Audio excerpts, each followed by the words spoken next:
I'm Charlie Saunier from the Renegades of Puck, and this is the 20th Century Hockey Chronicle. Due to the overwhelming success of the Canadiens' power play, the NHL amends the penalty rule. A penalized player may now return to the ice if the opponent scores a power play goal. In October 1956, a group of NHL players led by Detroit star Ted Lindsay meets at the All-Star Game and plants the seeds for an NHL Players Association. King Clancy is replaced behind the Toronto bench by Howie Meeker. After a third straight sixth-place finish, Blackhawks coach Dick Irvin resigns due to poor health. General manager Tommy Ivan takes over as coach. Jimmy Skinner's Red Wings take first place in the regular season. They finish 38-20-12 and edge the Canadiens by 6 points. Montreal boasts the league's top offense with 210 goals, as well as the stingiest defense, 155 goals against.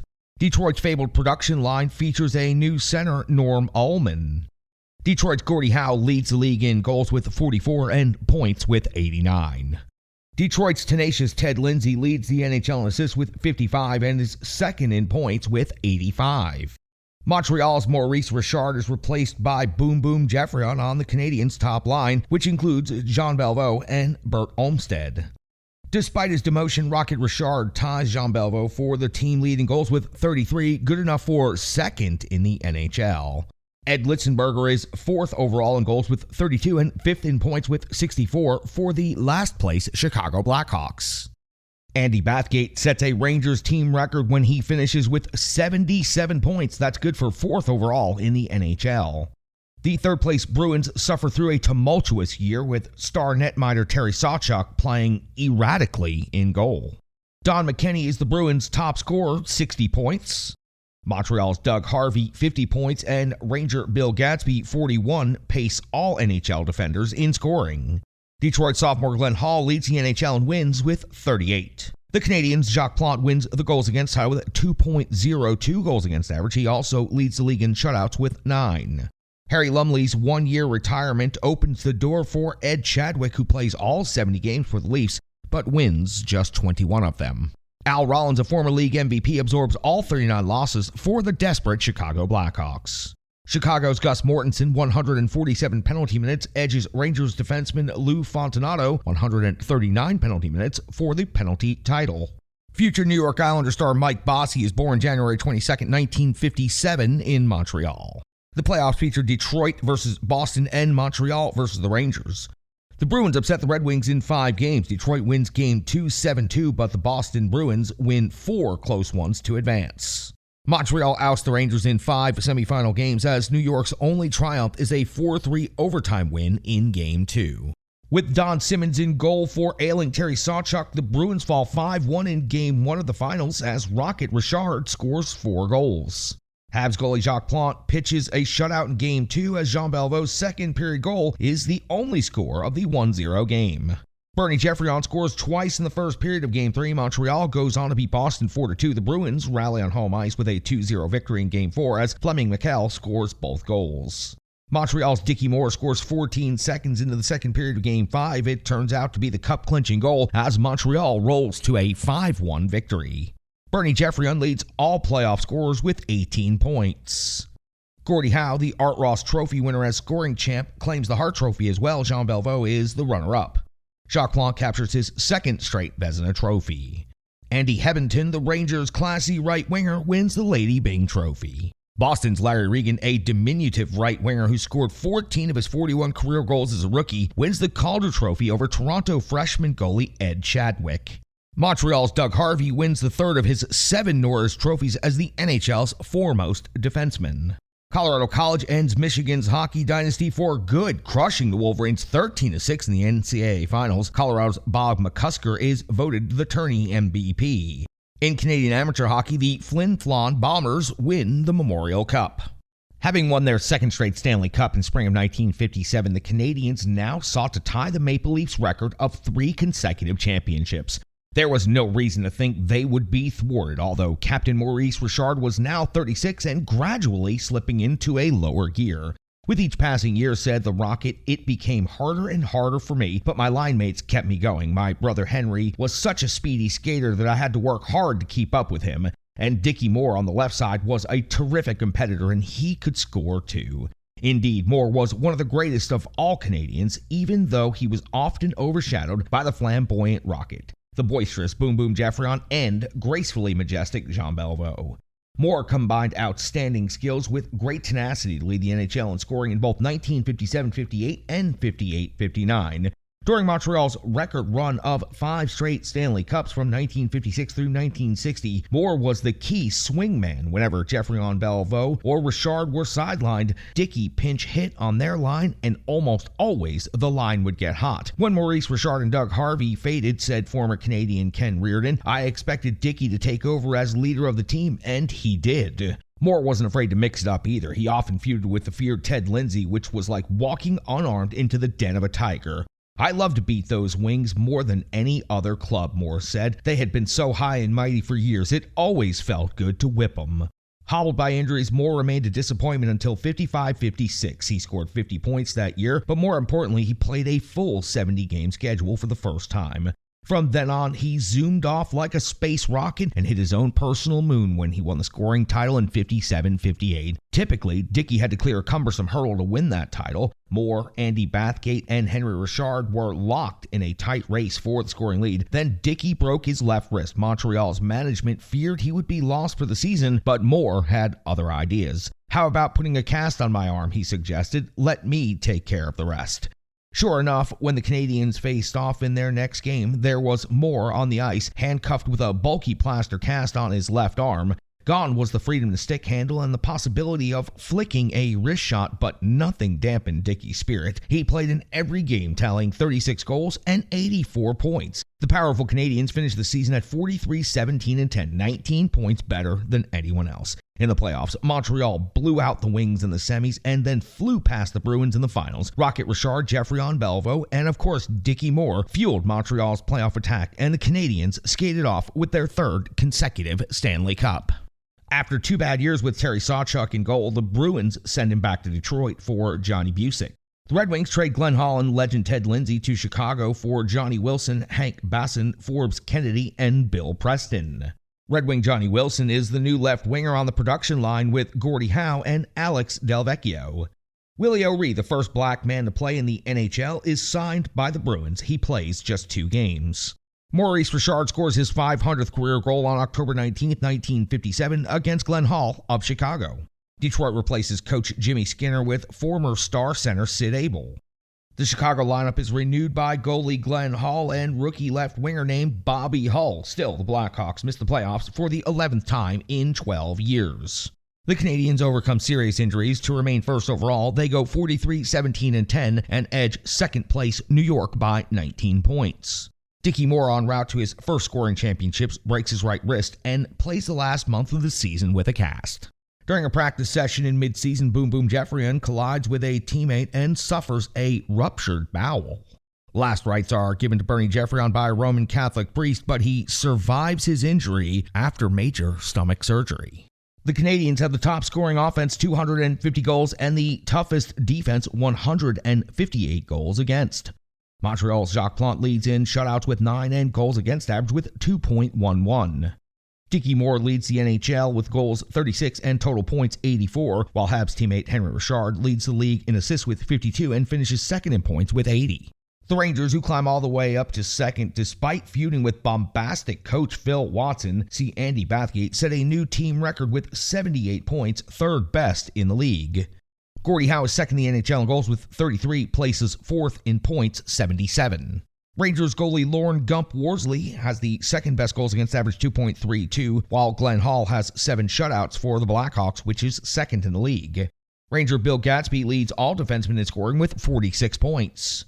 New York's Lou Fontinato captures his 2nd penalty minute title in 3 years, 152 penalty minutes.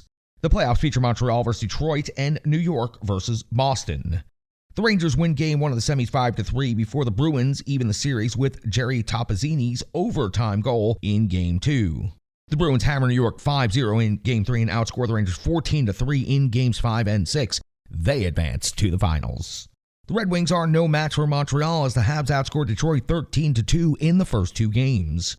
Detroit plays Montreal closer in Game 3 but loses in OT on Andre Pronovost's winner. The Habs win Game 4 4-3 to return to the finals. Montreal's Bernie Geoffrion, who makes a dramatic recovery from a near-fatal stomach surgery, scores early in Game 1 of the finals. Dickie Moore scores another, and the Habs beat Boston 2-1. Boston bombs Montreal 5-2 in Game 2, but Jacques Plante shuts out the Beantowners 3-0 in Game 3. The 3 goals come from Maurice Richard 2 and Henry Richard 1. The Bruins take Game 4 3-1, but Montreal wins Game 5 3-2 thanks to Maurice Richard's 6th career playoff overtime goal, an all-time record. Bernie Geoffrion scores a pair of goals in Game 6 as the Habs win 5-3 and capture their 3rd straight Stanley Cup and 9th overall. Maurice Richard leads all playoff performers in goals with 11, but Boston's Fleming McHale tops all postseason competitors in points with 19. Gordie Howe wins his 4th Hart Trophy, edging Andy Bathgate of the Rangers. Jacques Plante claims his 3rd straight Vezina Trophy. Camille Henry, the Rangers' tiny winger, wins the Lady Byng Trophy. Montreal's Doug Harvey wins his 4th straight Norris Trophy, finishing 2nd among NHL defenders with 41 points. Denver University defeats North Dakota in the finals 6-2 to win the NCAA Hockey Championship. Denver forward Murray Messier is voted tourney MVP. In Canadian junior hockey, the Ottawa Hull Junior Canadians capture the Memorial Cup.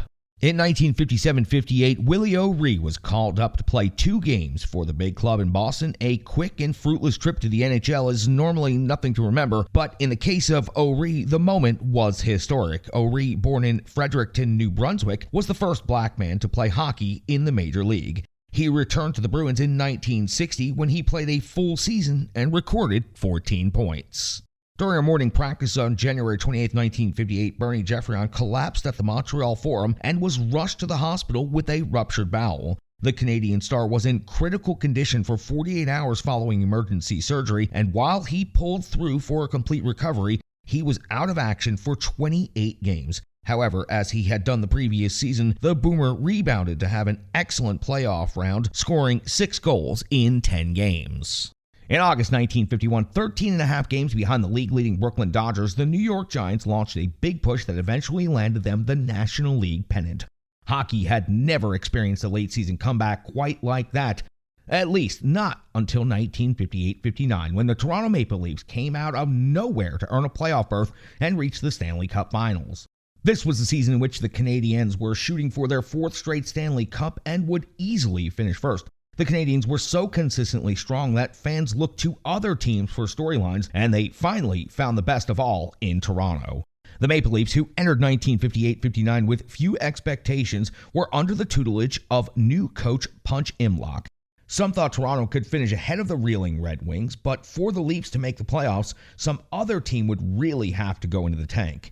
No one expected that team would be New York, which had finished in 2nd place a year earlier. Coached by the tempestuous Phil Watson, the Rangers were aiming for 2nd place again until dissension caused primarily by Watson eroded the team's spirit. The Rangers started to wobble early in March, although they were still way ahead of the Leafs, 9 points ahead on March 11th and 7 points up on March 14th. On Saturday, March 14th, New York had a chance to polish off Toronto as Watson brought his Rangers to Maple Leaf Gardens for the first of a home-and-home series with the Leafs.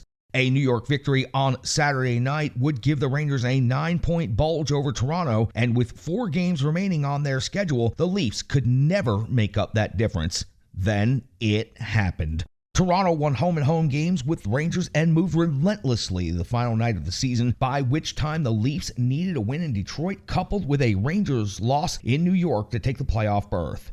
Sure enough, the Rangers blew a lead and lost to Montreal 4-2, while Imlach's Maple Leafs rallied from a 2-goal deficit to defeat the Red Wings 6-4. Even a week before the season ended, you could have got 100-1 against us even making the playoffs, recalled Imlach.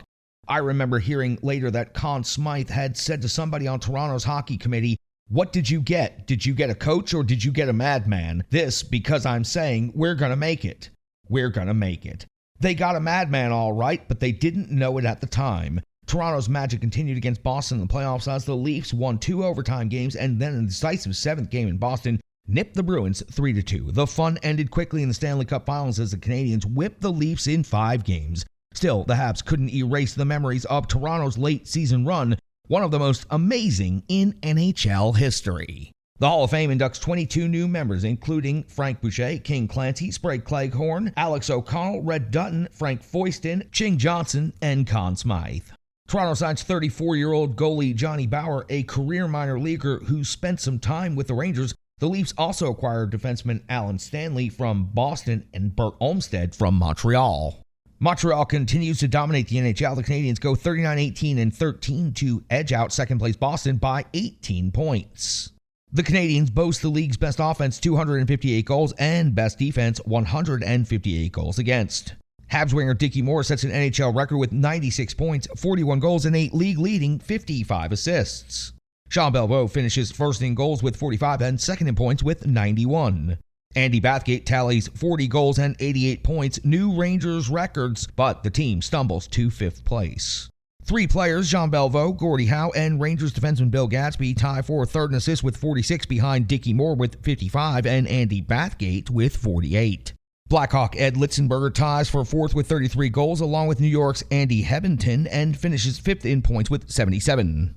Montreal Jacques Plante again leads the NHL and wins with 38, shutouts with 9, and goals against average 2.16. Toronto's Johnny Bower, who many thought was over the hill, turns in the NHL's second best goals against average, 2.74. Chicago's Ted Lindsay notches 58 points and leads the league in penalty minutes with 184.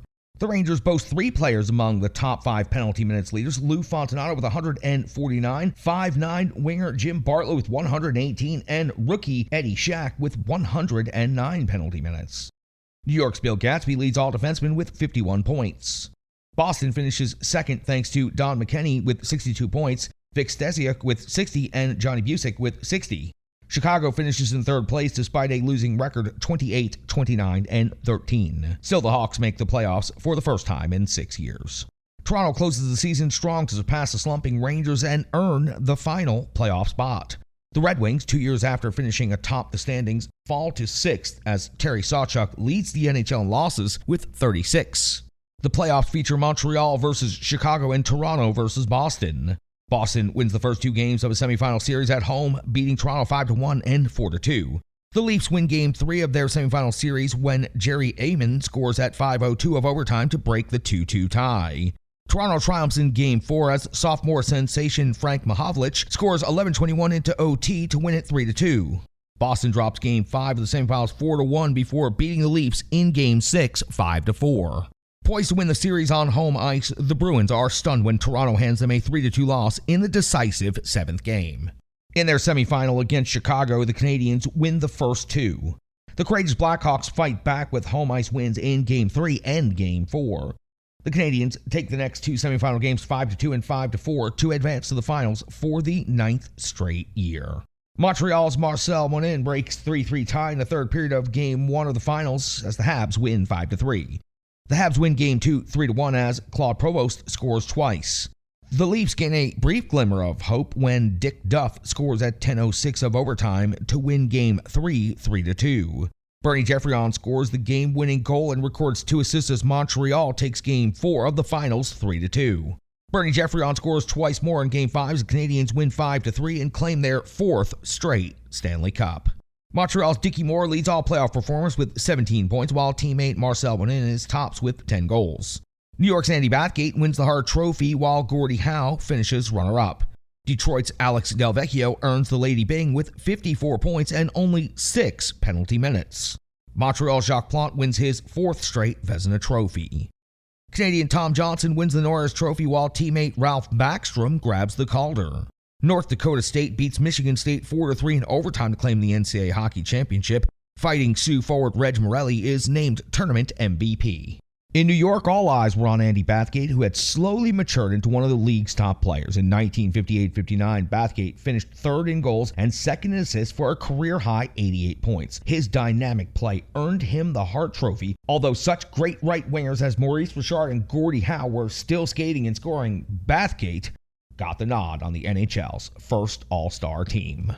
It was no surprise that the Norris Trophy remained in Montreal in 1958-59, but a few eyebrows were raised when Tom Johnson supplanted teammate Doug Harvey as the league's best defenseman. Johnson reached double figures in goals with 10 for the first time in his career and patrolled the Habs' blue line in his usual consistent fashion. Harvey, who slumped to 20 points, had to settle for a spot on the second All-Star team. It was no secret that Montreal coach Toe Blake and all-star goaltender Jacques Plante rarely saw eye to eye. Nevertheless, Blake knew that there was no better netminder in the league than the crafty Plante. In 58-59, Plante led the league in victories with 38, shutouts with 9, goals against average with 2.16. He also won the Vezina Trophy and led the Canadiens to the Stanley Cup Finals for the 9th consecutive year. One of the few highlights for the Red Wings in 1958-59 was Alex Delvecchio. The steady forward sacrificed some of his offensive totals to concentrate on special teams for the last-place Midtowners, in addition to taking a regular tour of duty on the production line. Delvecchio had 19 goals, 35 assists, and spent only 6 minutes in the penalty box to earn the Lady Byng Trophy. To opposing general managers, it seemed virtually impossible to halt the Montreal juggernaut. Having won a 4th straight Stanley Cup in 1959, Habs manager Frank Selke did some minor retooling, but still retained his basic championship cast. "I saw the great old cup-winning Canadian teams of the early 30s with Howie Morin," said Rangers GM Muzz Patrick, "but there's no comparing that team with this one. This Montreal team is many, many times better." There were challenges, to be sure. The Blackhawks rebuilding program was paying rich dividends, especially Bobby Hull, who tallied 81 points in 59-60 to end Dickie Moore's 2-year reign as scoring champion. Chicago also received superb netminding from Glenn Mr. Goalie Hall and top-notch defense. But the Hawks and other challengers lacked Montreal's awesome depth. A total of 8 future Hall of Famers dotted the Montreal roster, including Maurice and Henry Richard, Boom Boom, Jeffrey on, Jean Beliveau, Dickie Moore, Doug Harvey, Tom Johnson, Jacques Plante, and more. With that collection of superstar talent, the Canadiens finished the season 40-18-12. What glitches the Canadiens encountered seemed minor, except for one personality feud. Coach Toe Blake and goalie Plante battled during the first month of the season over Plante's insistence on wearing a face mask during practice. Blake argued that the mask would make his goalie less effective during games, but Plante insisted that the mask was essential and, furthermore, would someday become standard equipment. The conflict came to a head on November 1st, 1959 at Madison Square Garden when a shot struck Plante's unprotected face. The goalie crumpled to the ice, blood spurting from his wound. Plante was quickly sewn up with 7 stitches, but he refused to return to the game unless he was permitted to wear his mask. Blake reluctantly agreed. Not a whit puck-shy, Plante played sensationally to beat the Rangers 3-1. Blake had hoped Plante would then discard his new protective covering, but Jacques insisted on using it again. The goalie permanently won the case for the mask by reeling off 10 straight games without a defeat. Punch Imlach's Maple Leafs loomed as a potential threat to Montreal after Toronto obtained defenseman Red Kelly from Detroit and then converted him to center. The Kelly trade loomed large as Toronto finished second place and then ousted Detroit in a 6-game semifinal. The Canadiens, though, still seemed invincible as they whisked away Chicago in 4 semifinal games. Imlach tried every available stratagem in the finals, including the heavy checking game, but to no avail. Montreal orchestrated another 4-game sweep and skated off with the Stanley Cup. The Canadiens merely confirmed what everyone had known already. This was the greatest team the hockey world had ever seen. The Hall of Fame names 3 inductees, Jack Adams, Cy Dennehy, and Tiny Thompson, bringing the total number of members to 67. The NHL passes a new rule prohibiting players from leaving the bench to join a fight on the ice. Maurice Richard, at age 38, prepares for his final NHL season. On November 1st, 1959, an Andy Bathgate slapshot cuts the face of Montreal goalie Jacques Plante. After receiving repairs for 7-stitch cut, Jacques Plante returns to the ice wearing a mask. Plante goes on to become the first goalie to regularly wear face protection. The Rangers, who carry on a personality feud with coach Phil Watson, lose 9 of their first 15 games. Watson is then fired, replaced by Alf Pike. The Canadiens once again pride with the NHL offensively with 255 goals and defensively with 178 goals against, finish in first place with a record of 40-18-12, 13 points ahead of second place Toronto. The NHL crowns a new scoring king as third-year pro Bobby Hull, and the Blackhawks notches 81 points, one more than Boston's Bronco Horvath. Bobby Hull ties Bronco Horvath for the league leading goals with 39.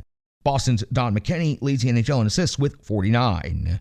Montreal's Jean Beliveau, 34, New York's Dean Prentice, 32, and Canadians' Henry Richard and Bernie Jeffrey on 30 each round out the top 5 goal scorers in the league. Ranger Andy Bathgate notches 48 assists, ties Jean Beliveau for third in points with 74. Jacques Plante, playing with a mask despite the objections of his coach, Toe Blake, leads the NHL in wins with 40 and goals against average 2.54. Glenn Hall, the emerging superstar in Chicago's net, absorbs a league-high 29 losses, but the Hawks finish third and make the playoffs. Carl Brewer, Toronto's hard-hitting sophomore defenseman, leads the NHL in penalty minutes with 150, beating out Lou Fontinato with 137. The Blackhawks, with an ever-improving roster, debut an ill-tempered Czech-born centerman destined for greatness, Stan Mikita. The New York Rangers show off a novelty American-born goalie Jack McCartan, hero of Team USA at the 1960 Olympics. The playoffs feature Montreal versus Chicago and Toronto versus Detroit. Detroit beats Toronto 2-1 in Game 1 at Maple Leafs Garden. Toronto rebounds to win the next two games, including a triple overtime affair in Game 3, with Frank Mahovlich scoring the game-winning goal. Detroit wins Game 4 of the semifinals on Jerry Melnick's goal at 1:54 of the first sudden death period. The Maple Leafs eliminate Detroit with a pair of wins 5-4 and 4-2. The Canadiens sweep Chicago in 4 games, winning the first two contests by 4-3 scores. Defenseman Doug Harvey scores in overtime to win Game 2. Jacques Plante records a pair of shutouts 4-0 and 2-0 to send the Habs to the finals for the 10th straight year. Montreal beats Toronto 4-2 in Game 1 of the finals. Dickie Moore and Marcel Monin score in the first 6 minutes of Game 2. Montreal goes on to win 2-1. Montreal builds a 3-0 lead halfway through Game 3, and Maurice Richard scores the last playoff goal of his career. Montreal wins 5-2. The Maple Leafs are discouraged and inefficient in Game 4. Unable to solve Jacques Plante, he registers a 4-0 shutout to give Montreal its second straight sweep in the playoffs. On April 14, 1960, the Canadiens hoist their all-time record 5th straight Stanley Cup, concluding the greatest dynasty the game has ever known. Henry Richard and Boom Boom Geoffrion lead all playoff scorers with 12 points each. Gordie Howe, 73 points, captures his 5th Hart Trophy, beating out scoring champ Bobby Hull. Boston's Don McKenney wins the Lady Byng Trophy. Chicago's Billy Hay, a lineman of Bobby Hull, is voted Calder Trophy based on his 18 goals and 55 points. Montreal's Doug Harvey retakes his place as the NHL's top defender, winning his 5th Norris Trophy. For the first time ever, the United States wins the Olympic hockey gold medal, beating Canada and the Soviet Union.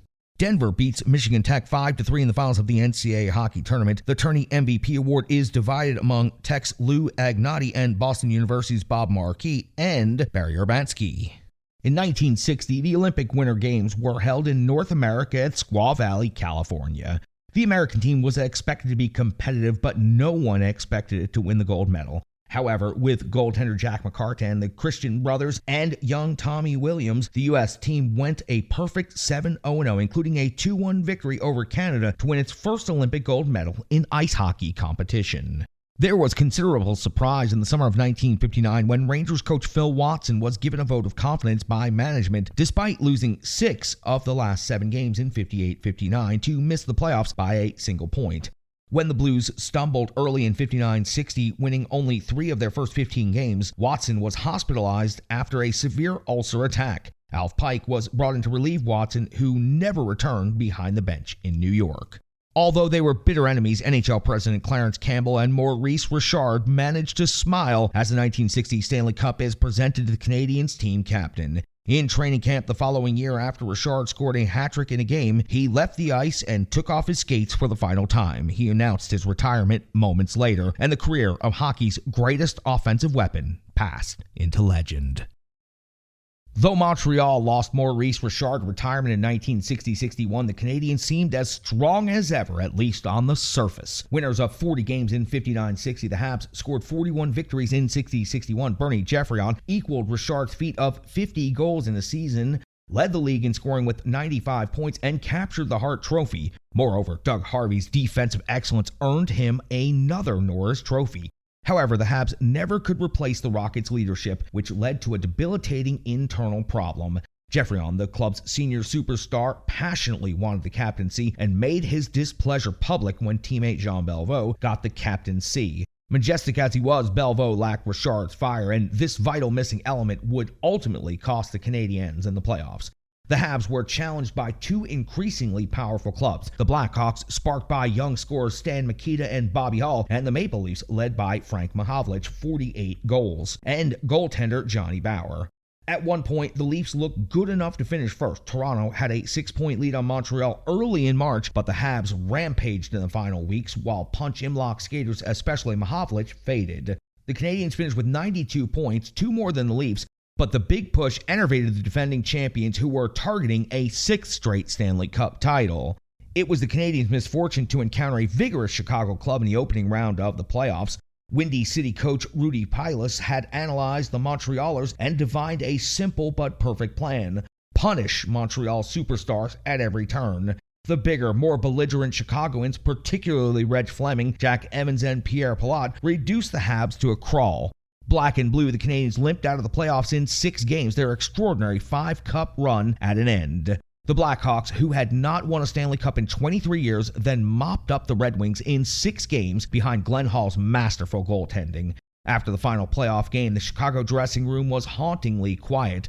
Only an occasional whoop seared the air, while the Stanley Cup was placed on a rubbing table in the middle of the room. Fleming had an explanation. "I guess it's been so long for most of these guys," he said, "that they just don't know how to celebrate." Slumped in the corner, almost hidden by a rack of overcoats, was Hall. His voice was almost inaudible.